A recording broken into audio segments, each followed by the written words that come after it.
नमस्ते, मैं महेश डी पतंगे डायमंड हाई स्कूल भाल्की की ओर से 10वीं कक्षा के सभी छात्र और छात्राओं को इस ऑनलाइन क्लासेस पर आप सभी का हार्दिक स्वागत करता हूं।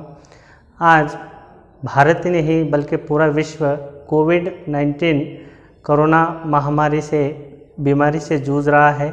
तो ऐसे परिस्थिति में घर बैठकर हम सुरक्षित रूप से ऑनलाइन क्लासेस पढ़ सकते हैं। तो हमारे डायमंड हाई स्कूल भाल्की की तरफ से आप सभी 10वीं छात्राओं के लिए ऑनलाइन क्लासेस की व्यवस्था की गई है। आशा करता हूं कि आप सभी इस ऑनलाइन क्लासेस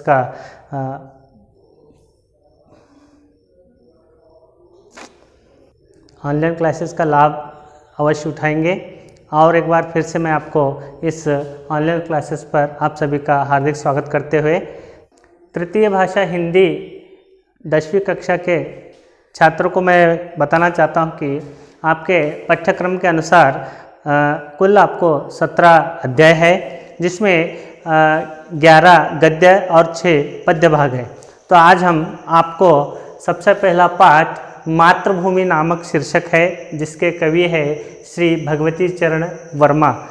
ये एक कविता है जो आपको आने वाले परीक्षा में आपको 2 या 3 अंक तक के अंक प्राप्त होने की संभावना रहती है।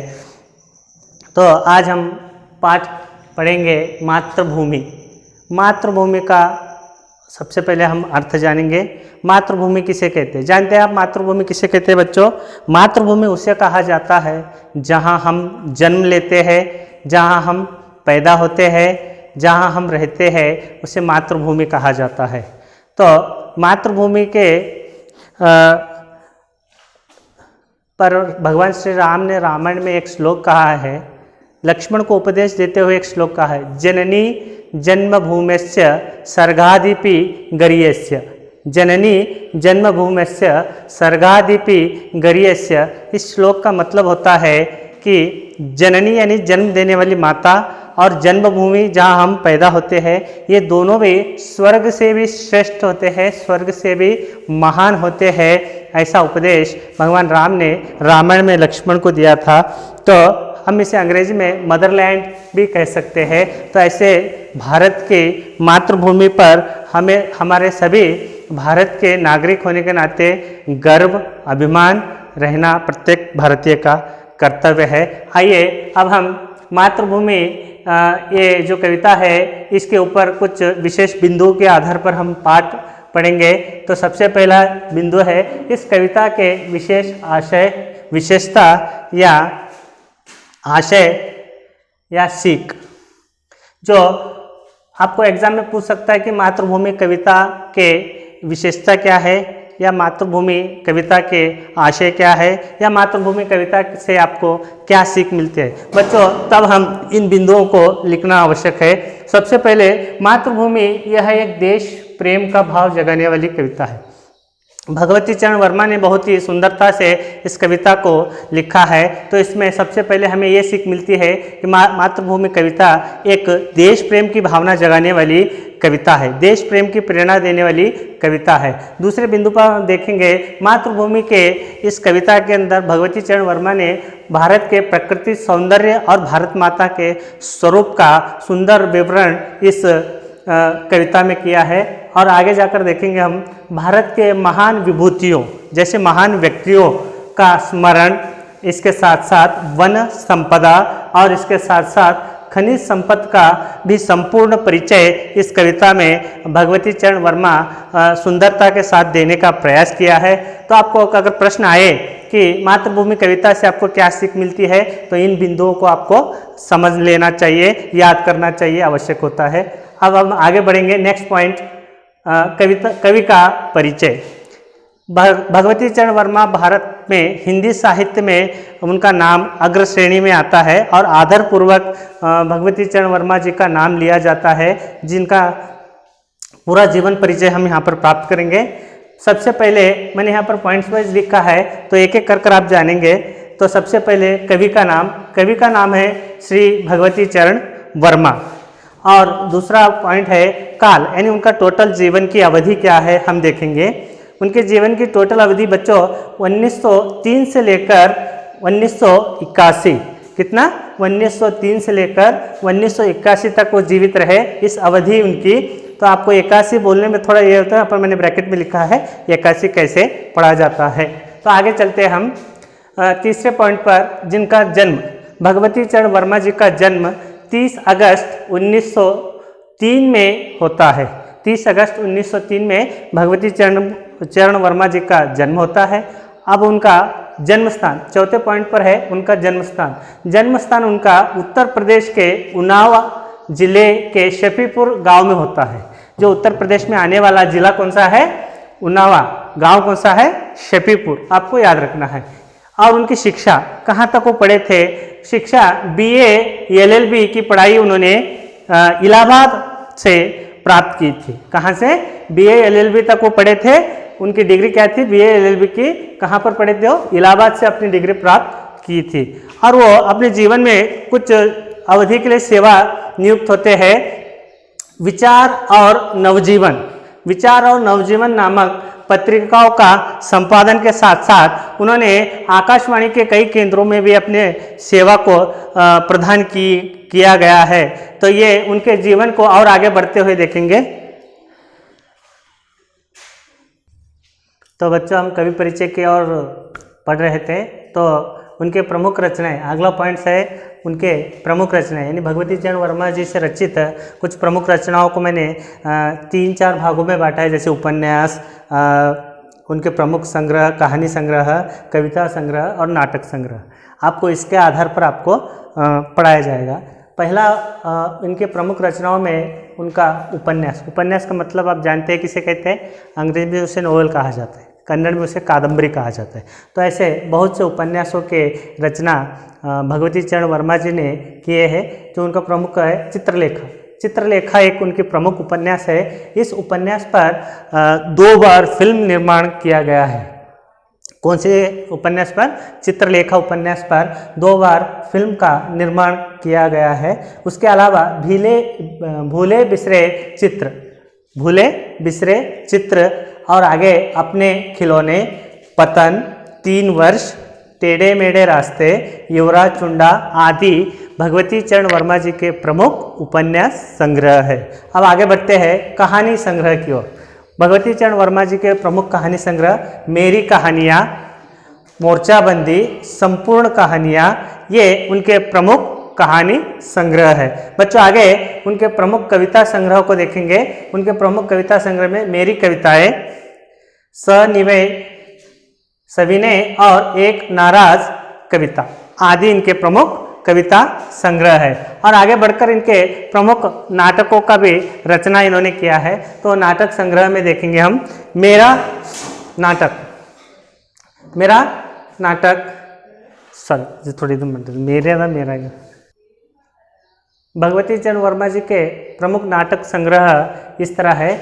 मेरे नाटक, वसीयत भी इनके एक प्रमुख नाटक है। आदि इनके अन्य लोकप्रिय कृतियाँ हैं। तो ये इनके लेखनियों के बारे में हो गया। अब आगे जाकर उनको कौन सा पुरस्कार प्राप्त हुआ है ये देखेंगे। भूले बिसरे चित्र, क्या है ये? उपन्यास है। इस भूले बिसरे चित्र को उपन्यास पर हिंदी साहित्य अकादमी की ओर से उनको पुरस्कार दिया गया है। अब अंत में उनका देहांत या निधन। बच्चों, भगवती चरण वर्मा जी का देहांत 5 अक्टूबर 1981 को वर्मा जी का निधन होता है। ये वर्मा जी का पूरा जीवन परिचय यहाँ पर हमने प्राप्त कर चुके हैं। शब्दार्थ के, कविता के शब्दार्थ की ओर बढ़ते हैं। तो इस पाठ में गद्य भाग में शब्दार्थ दिए गए हैं। शाहिद का मतलब है सोया हुआ, जो भी हो व्यक्ति सोया हुआ। अमर का मतलब होता है मृत्युहीन, जो कभी नहीं मरता। अमर का मतलब मृत्युहीन, जो कभी उसे मृत्यु नहीं आती है और जो कभी भी नहीं मरता। हस्त का मतलब होता है हाथ। सुहाने का मतलब होता है सुंदर या मनोहर भी होता है। धाम का मतलब होता है घर। गूंजना का मतलब होता है प्रतिध्वनित होना। ये पाठ के शब्दार्थ है प्रमुख। आगे चलकर हम देखते हैं कुछ यहाँ पर आपके टेक्स्ट बुक में शब्द युग्म और द्विरुक्ति शब्द दिया है। जैसे आपने 9th में पढ़ा होगा द्वित्व शब्द बोलकर। द्वित्व शब्द में 2 प्रकार आते हैं, जिसमें शब्द युग्म और द्विरुक्ति शब्द। शब्द युग्म उसे कहा जाता है जो विलोम शब्द को संबोधित करता है, जैसे हरे भरे, फल फूल, वन उपवन, सुख संपत्ति, धन धाम, एक दूसरे से विपरीत है, जो इसे हम युग्म शब्द कह सकते हैं। और आगे आपको द्विरुक्ति शब्द दिया है। द्विरुक्ति शब्द यानी दोबारा शब्द का आवर्त्य होना, यानी एक ही शब्द दोबारा पुनरावर्तन होना, पुनरावर्तित होना, जैसे शत शत दोबारा सेम शब्द है, कोटि कोटि सेम शब्द है। तो आपको एग्जाम में 4 अंक के लिए आपको अनुरूपता पूछा जाता है, तो उसमें ये उदाहरण मैं आपको एक बता रहा हूँ, आपको समझ में आएगा। उदाहरण के लिए अनुरूपता शत शत द्विरुक्ति बनती है, शत शत द्विरुक्ति बनती है, तो हरे भरे डैश बोलकर आपको पूछता है, हरे भरे डैश बोलकर आपको पूछता है, तो हरे भरे क्या बनता है? शब्द युग्म। आपको इस पर 4 अंक आने की संभावना रहते हैं, तो आप इसको पढ़ना आवश्यक है। अब आगे हम कविता वाचन के लिए चलेंगे। तो चलिए हम अब आशय हुआ, कवि परिचय हुआ और शब्दार्थ होने के बाद अब कविता वाचन की ओर चलते हैं। तो आप भी अपने किताब लेकर कविता वाचन की ओर ध्यान दीजिए। मैं यहाँ पर अब कविता वाचन करने जा रहा हूँ। पाठ 1 मातृभूमि कविता। कवि का नाम भगवती चरण वर्मा। मातृभू शत शत बार प्रणाम, मातृभू शत शत बार प्रणाम, अमरों की जननी तुमको शत शत बार प्रणाम, अमरों की जननी तुमको शत शत बार प्रणाम, मातृभू शत शत बार प्रणाम। तेरे उर में शायित गांधी बुद्ध और राम, तेरे उर में शायित गांधी बुद्ध और राम, मातृभू शत शत बार प्रणाम, मातृभू शत शत बार प्रणाम। हरे भरे है खेत सुहाने, हरे भरे है खेत सुहाने, फल फूलों से युतवन उपवन, तेरे अंदर भरा हुआ है खनिजों का कितना व्यापक धन, मुक्त हस्त तू बांट रही है सुख संपत्ति धन धाम, मातृभू शत शत बार प्रणाम, मातृभू शत शत बार प्रणाम, मातृभू शत शत बार प्रणाम। एक हाथ में न्याय पताका ज्ञान दीप, दूसरे हाथ में जग का रूप बदल दे हे माँ, कोटि कोटि हम आज साथ में, गूंज उठे जय हिंद नाद से सकल नगर और ग्राम, मातृभू शत शत बार प्रणाम। और एक बार इसका आप अपने टेक्स्ट बुक में आप फिर से एक बार देख लीजिएगा। मातृभू शत शत बार प्रणाम, मातृभू शत शत बार प्रणाम, अमरों की जननी तुमको शत शत बार प्रणाम, अमरों की जननी तुमको शत शत बार प्रणाम, मातृभू शत शत बार प्रणाम, मातृभू शत शत बार प्रणाम। तेरे उर में शायत गांधी बुद्ध और राम, तेरे उर में शायत गांधी बुद्ध और राम, मातृभू शत शत बार प्रणाम। हरे भरे है खेत सुहाने, हरे भरे है खेत सुहाने, फल फूलों से युतवन उपवन, तेरे अंदर भरा हुआ है खनिजों का कितना व्यापक धन, मुक्त हस्त तू बांट रही है, मुक्त हस्त तू बांट रही है सुख संपत्ति धन धाम, मातृभू शत शत बार प्रणाम, मातृभू शत शत बार प्रणाम। एक हाथ में न्याय पताका ज्ञान दीप, दूसरे हाथ में, एक हाथ में न्याय पताका ज्ञान दीप, दूसरे हाथ में जग का रूप बदल दे हे माँ, कोटि कोटि हम आज साथ में, जग का रूप बदल दे हे माँ, कोटि कोटि हम आज साथ में, गूंज उठे जय हिंद नाद से, गूंज उठे जय हिंद नाद से सकल नगर और ग्राम, मातृभू शत शत बार प्रणाम, मातृभू शत शत बार प्रणाम। आपको कंठस्थ करना है, जो आपको एग्जाम में आने की संभावना रहेंगे। अब हम इस एक एक पंक्ति का भावार्थ हम सविस्तार से देखेंगे। कवि भगवती चरण वर्मा अपने पहले पंक्ति में, जो इस पहले पंक्ति में भारत माता को वंदना कर रहे हैं, प्रणाम कर रहे हैं। हे भारत माता, मैं तुझे शत शत बार प्रणाम करता हूँ। यहाँ पर शत शत का मतलब होता है 100 बार, शत शत बार। हे भारत माता, मैं तुम्हें शत शत बार प्रणाम करता हूँ। प्रणाम का मतलब नमन या नतमस्तक होना। हे भारत माता, मैं तुझे 100 बार प्रणाम करता हूँ बोलकर भगवती चरण वर्मा भारत माता का यहाँ पर गुणगान कर रहे हैं। अमरों की जननी तुमको शत शत बार प्रणाम। अमरों की जननी यानी बच्चों, हम पहले जानेंगे अमर किसे कहते हैं। जैसे हमने शब्दार्थ में पढ़ा है, जो मृत्युहीन हो और जिसे कभी मृत्यु ना आए, अमर हो। जो इंसान अपने जीवन में अपने सेवाओं से, अपने कर्तव्य से, बलिदान से कभी नहीं मरता, उसे सदा याद किया जाता है, तो ऐसे व्यक्ति को हम अमर कहते हैं, जो कभी नहीं मरता हो।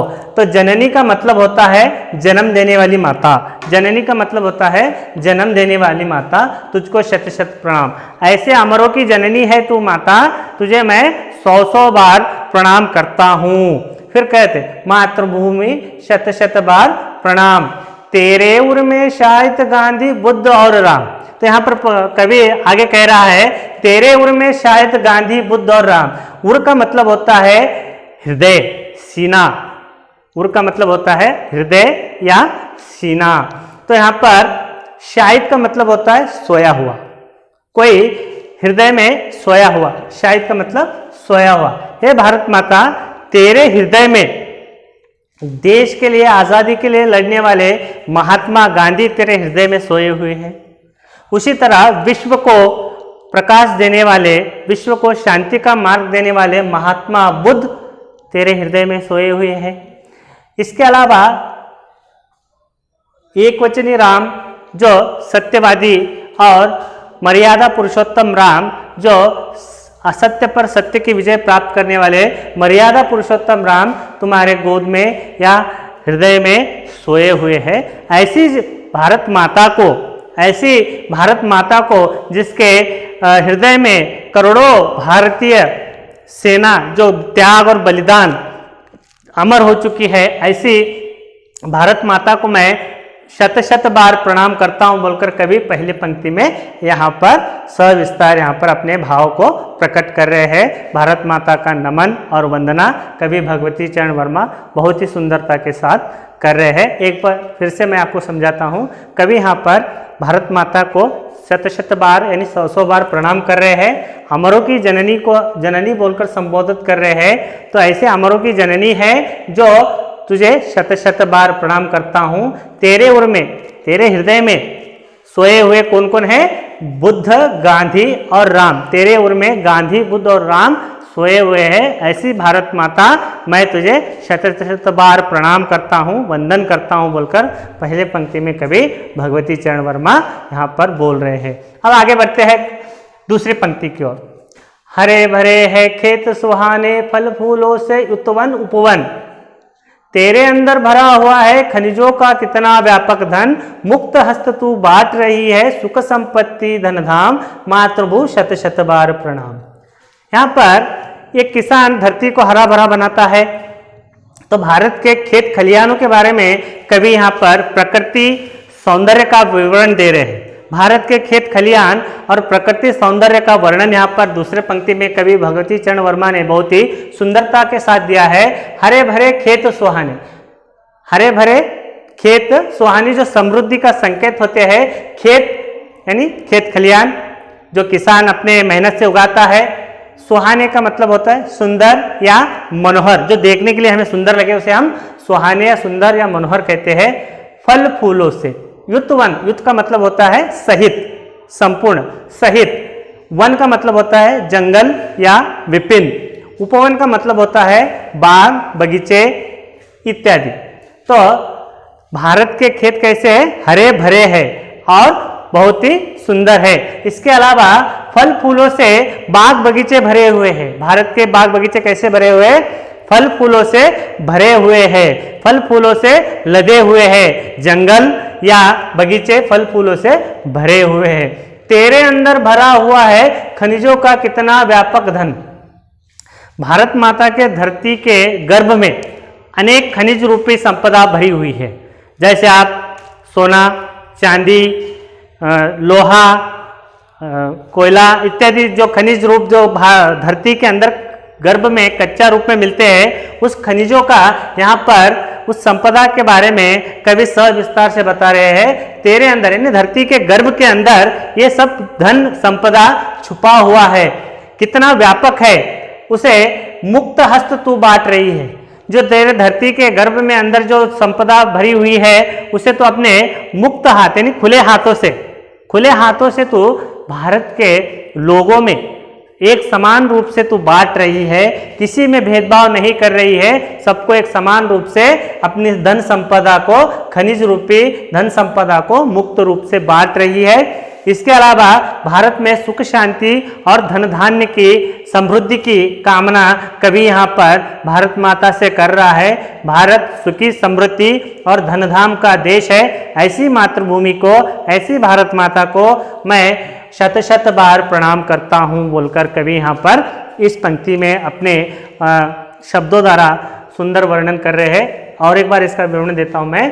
हरे भरे खेत सुहाने, भारत के खेत खलिहानों के बारे में कवि यहाँ पर कह रहे हैं कि भारत के खेत कैसे हैं, हरे भरे हैं और सुहाने हैं। हरे भरे हैं और सुहाने सुंदर है, फल फूलों से भरे हुए। भारत के बाग बगीचे, जंगल बगीचे कैसे हैं, फल फूलों से लदे हुए हैं, फल फूलों से युक्त है। तेरे अंदर धरती के गर्भ के अंदर जो संपदा भरी हुई है, जो खनिज है, जैसे मैंने कहा लोहा, चांदी, सोना, जो खनिज रूपी व्यापक धन है, वो भारत माता भारत के जनता, भारत के प्रजा को, भारत के लोगों को एक समान रूप से बांटने का काम तू कर रही है। भारत में सुख शांति और धन धाम को बरकरार रखने की कोशिश कर रही है। मातृभू शत शत बार तुझे मैं प्रणाम करता हूँ, शत शत बार तेरे नमन करता हूँ बोलकर कवि कह रहे हैं। कवि कविता के अंतिम पंक्ति में कवि अपने वर्णना को आगे बढ़ाते हुए कह रहे हैं, एक हाथ में न्याय पताका ज्ञानदीप दूसरे हाथ में।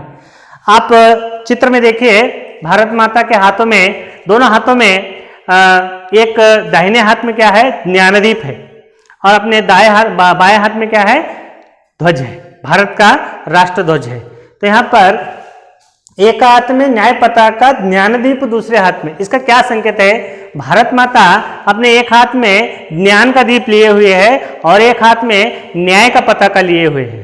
तो दीप का क्या संकेत दे रही है भारत माता, और ध्वज का क्या संकेत यहाँ पर कवि देना चाहते हैं? तो न्याय पताका यानी भारत का ध्वज 3 रंगों से युक्त है। देखा होगा आपने, जो भारत माता के हाथ में है 3 रंगों से। कौन से रंग है बताओ? केसर, सफेद और हरा, 3 रंग है, उसमें अंदर अशोक चक्र है। तो तीनों का हमें क्या संकेत मिलता है? तो केसरिया रंग का हमें ये मतलब संकेत देता है कि शक्ति और साहस का संकेत देता है, प्रेरणा देता है हमें। और सफेद रंग का हमें सत्य और शांति का प्रेरणा देता है। और हरा रंग जो है वृद्धि और हरियाली का संकेत देता है। बीच में जो अशोक स्तंभ है, अशोक चक्र है, जो अशोक स्तंभ से लिया गया है, वो हमें 24 घंटे सतर्क रहने की एक प्रेरणा हमें ज्ञानध्वज देता है और न्याय का प्रतीक है। कभी भी अन्याय न हो तो हमें न्याय के मार्ग पर चलने का संदेश भारत माता अपने एक हाथ में न्याय पताका लेकर हमें संदेश दे रही है, दूसरे हाथ में ज्ञान का दीप है। भारत माता के दूसरे हाथ में क्या है? ज्ञान का दीप है। जो इस देश में, इस विश्व में जो अंधकार फैला है, अज्ञान का अंधकार फैला हुआ है, उसे ज्ञान के प्रकाश से दूर करने का प्रयत्न भारत माता कर रही है। तो हमें अंधकार के प्रकाश, अंधकार में जो कट करा कवि भगवती चरण वर्मा अपने तीसरे पंक्ति में आपको ये संदेश देना चाहते हैं, एक हाथ में न्याय पताका, ज्ञानदीप दूसरे हाथ में। तो भारत माता के हाथों में देखिए, आपके टेक्स्ट बुक में चित्र दिया है, जो उसमें भारत माता के हाथों में एक हाथ में न्याय पताका है, अपने दाहिने हाथ में ज्ञानदीप है और बाएं हाथ में ज्ञान का पताका है। एक हाथ में न्याय पताका, ज्ञानदीप दूसरे हाथ में। तो इसका संकेत क्या है? तो दोनों के संकेतों को हमें यहाँ पर दर्शाया गया है। न्याय पताका यानी किसी पर अन्याय ना हो, न्याय के मार्ग पर चलना है। तो हमारा राष्ट्रध्वज भारत माता के हाथ में है, तो उसका संकेत हमें क्या देता है? 3 रंगों का हमारा राष्ट्रध्वज है। उसमें केसर रंग है, सफ़ेद रंग है और हरा रंग है। तो केसरी रंग का हमें क्या संदेश देता है कि शक्ति और साहस का संकेत या संकेत हमें केसरिया रंग देता है, और सफ़ेद रंग जो है हमें शांति और सत्य का प्रतीक है, और हरा रंग जो है हरियाली और वृद्धि का प्रतीक है, जिसमें जो अशोक चक्र है वो हमें 24 घंटे सतर्क रहने की, जागृत रहने की प्रेरणा हमें हमारा राष्ट्रध्वज देता है, और ये किसी पर अन्याय होने न दे, इसलिए ज्ञानध्वज का एक संदेश दे रही है। और ज्ञानदीप यानी इस जो विश्व में अज्ञान फैला हुआ है, अंधकार रूपी अज्ञान फैला हुआ है, ज्ञान रूपी प्रकाश से उसे दूर करने का काम भारत माता कर रही है। तो एक हाथ में न्याय पताका है, दूसरे हाथ में ज्ञान का दीप लिए हुए भारत माता जग का रूप बदल दे है माँ, कोटि कोटि हम आज साथ में। तो इसके साथ साथ भारत के कोटि कोटि करोड़ों लोग तुझसे प्रार्थना कर रहे हैं कि जग का रूप ही बदल दे माँ, पूरे जग का रूप ही बदल दो, आज कोटि कोटि लोग भारत के तुम्हारे साथ है बोलकर कवि इस अंतिम पंक्ति में कविता में अपना विवरण दे रहे हैं। गूंज उठे जय हिंद नाद से सकल नगर और ग्राम, मातृभू शत शत बार प्रणाम। तो यहाँ पर कोटि कोटि लोग आज तुम्हारे साथ में है, और अब तुम जग के रूप को बदल दो माँ, और जय हिंद नाद, नाद का मतलब प्रतिध्वनित, गूंज का मतलब क्या होता है, प्रतिध्वनि होना, नाद का मतलब स्वर, सबके मुख से एकता के साथ पूरे भारत के लोग हम एकता से, अखंडता से एक ही नाद गूंजना चाहिए, जय हिंद। कहाँ कहाँ गूंजना चाहिए, भारत के सकल नगर और ग्रामों में, भारत के प्रत्येक नगर और प्रत्येक ग्राम में इस जय हिंद का नाद गूंजना चाहिए, जो हमारे एकता और अखंडता का प्रतीक है। एक ग्राम मातृभू शत शत बार प्रणाम। तो ऐसे भारत माता को मैं शत शत बार प्रणाम करता हूँ, जो अमरों की जननी है। उसके साथ साथ भारत के हरे भरे खेतों के बारे में दर्शाया जा रहा है, और उसके साथ साथ कोटि कोटि लोग भारत के आज तुम्हारे साथ है। इस प्रकार कवि भगवती चरण वर्मा ने बहुत ही सुंदरता के साथ इस कविता के द्वारा भारत के देश प्रेम की भावनाओं को छात्रों में जागृत कर रहे हैं। तो और आपको इस कविता को कंठस्थ करना है, जो आपको 4 अंक के लिए आने की संभावना रहते हैं। तो इसके साथ साथ ये कविता आपको समझ में आई होगी आशा करता हूँ, और हम अगले कक्षा में फिर मिलेंगे। नमस्कार, धन्यवाद।